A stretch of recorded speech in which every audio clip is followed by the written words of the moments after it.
One of the issues that covers a lot of that terrain, James, is migration. And as we discussed earlier, it's where the former president was able to shift the focus back. He was, he would often pivot back to that on an issue completely separate to it, but he knows that that's his strong point. Well, yeah, and I mean, this is just an unmitigated disaster, I think, this issue for the Democrats, for Joe Biden. This is entirely Joe Biden's fault. Illegal crossings were very low. Donald Trump was correct absolutely about that by the time he left office. And now in the last 4 years, we've had something between 7 and 10 million people, depending on how you count it, come across the border.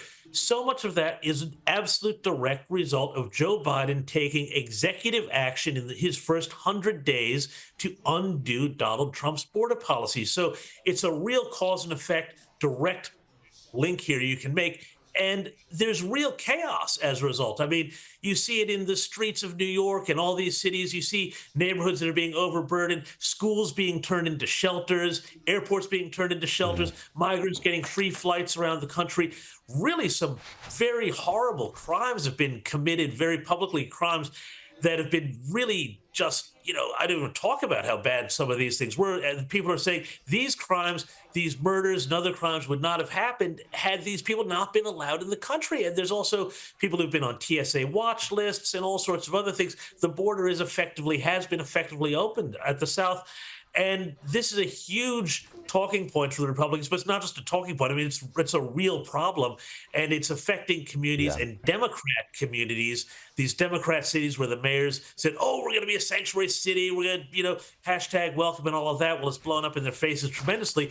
This is a point that Trump was absolutely correct to go back to over and over again. And there was one funny little point there, and Joe Biden, he started to go down this road. He started talking about how, but, something about illegal immigrants and the economy and a strong economy. And I think he kind of pulled himself back before suggesting, but, these illegal immigrants and the cheap labor they bring and the fact that they're undercutting American wages, that's helping to drive the economy. And I think he pulled himself back just before he started to get into that sort of weeds, which would have been even more disastrous for him. But this is an absolute stand-up, walk-up start issue for the Republicans.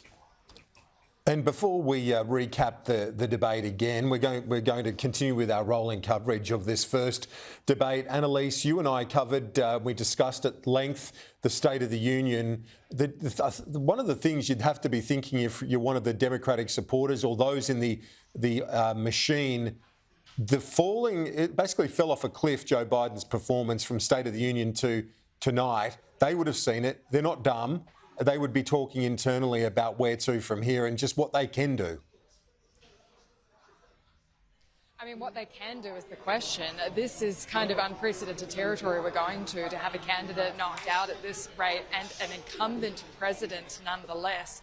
Technically, for the Democratic National Convention, that is where he will be confirmed as the candidate. So the options are that they have basically an in-party coup and have their delegates vote for someone else, which there are specific rules for different states who can and can't do that. I think someone might be crunching those numbers now. If a candidate drops out after the convention, the Democrat Party rules are that the DNC can appoint its own candidate. So then their other option is to wait until that point to give them a push out the door, or to try and get someone to do it earlier. And I think one of the things here is one of the biggest supporters of him continuing going is his wife, Jill Biden. She's the one who's been really out on the front foot doing a lot of the campaign of finance events, doing all the fundraising. This wouldn't be as simple as just tapping Joe on the shoulder. And frankly, there aren't that many people who'd have the power and clout to do it. It would probably take someone like Barack Obama to have to step in. So this is kind of what they're dealing with at this time. What are your actual options when he simply won't go? Or go for the 25th Amendment. You could try and push someone out, a president, but to try and enact that now, they don't have the numbers. They wouldn't in the House, they wouldn't in the Senate necessarily, unless Kamala Harris decides to push him that way, because she does have the casting vote because they're tied in the Senate. So these are all the kind of insane scenarios we're talking about, but it comes close to reality after tonight's debate performance. They certainly do. They don't seem so insane after the events of this evening.